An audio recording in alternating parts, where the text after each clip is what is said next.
Assalamualaikum warahmatullahi wabarakatuh. Perkenalkan, kami dari kelompok 1 Pendidikan Kewarganegaraan Universitas Pamulang yang beranggotakan saya, Akil Rosid, dan rekan-rekan saya. Perkenalkan, nama saya Donalistianawati. Perkenalkan, nama saya Nanda Prilia Trimusita. Perkenalkan, nama saya Yulianti.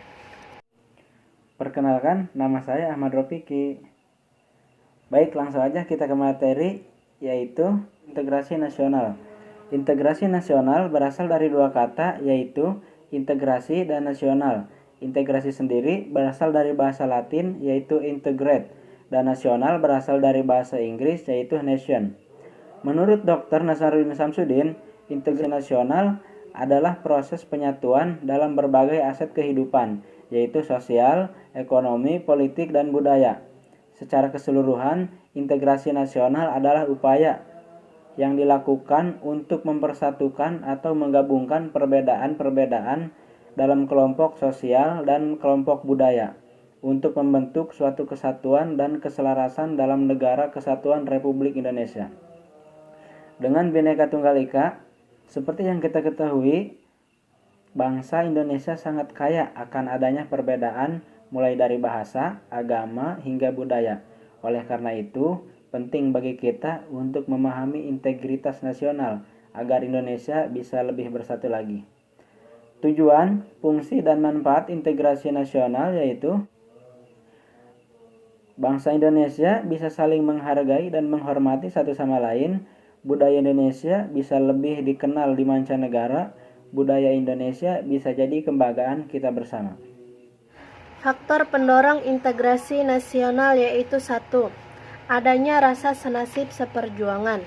Faktor ini merupakan hal yang sangat realistis dan sering terjadi dalam kehidupan bermasyarakat, berbangsa, dan bernegara.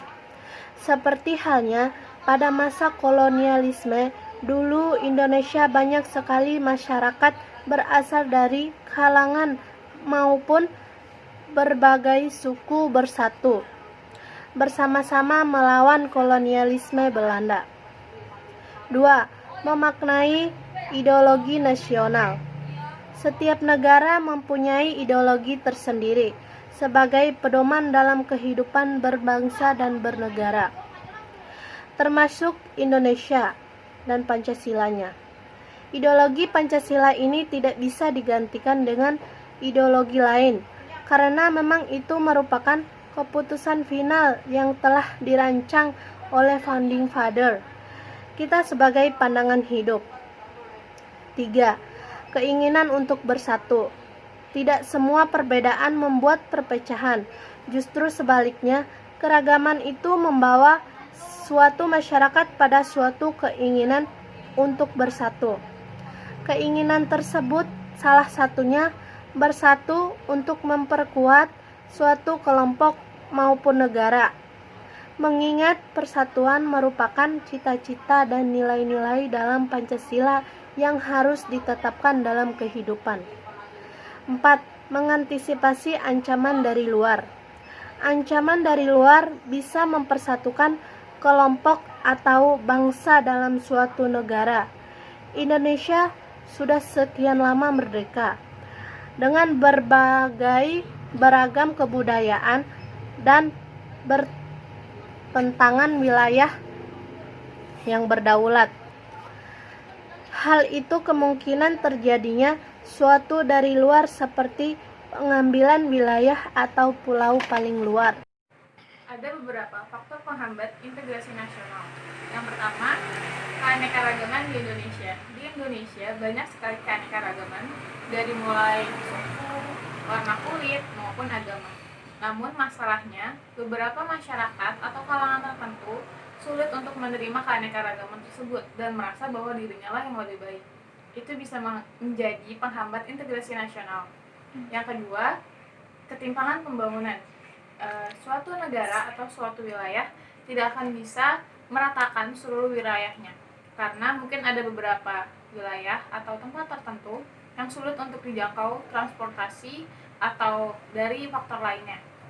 Yang ketiga, luasnya wilayah Indonesia. Indonesia terdiri dari ribuan pulau. dan keanekaragamannya. Lalu yang keempat, paham etnosentrisme. Paham ini menganggap bahwa dirinya lah yang lebih baik dan lebih dominan daripada suku lainnya atau orang lain. Ini menyebabkan faktor penghambat integrasi nasional. Nah, berbicara tentang integrasi nasional pasti ada hubungannya dengan Sumpah Pemuda dan Bhinneka Tunggal Ika.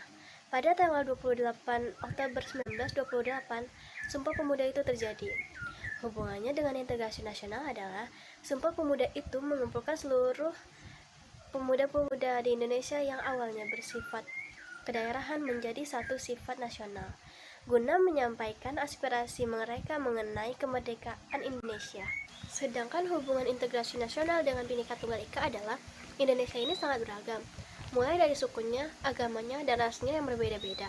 Nah, dari situlah kita harus saling menghargai segala perbedaan yang ada.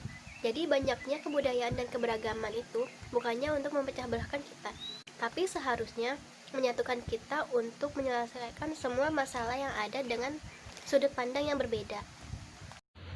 Terdapat 3 strategi untuk mewujudkan integritas nasional. Yang pertama adalah asimilasi. Asimilasi adalah proses pencampuran 2 kebudayaan atau lebih hingga menjadi satu kebudayaan dan akan menghilangkan identitas lokalnya. Yang kedua adalah akulturasi.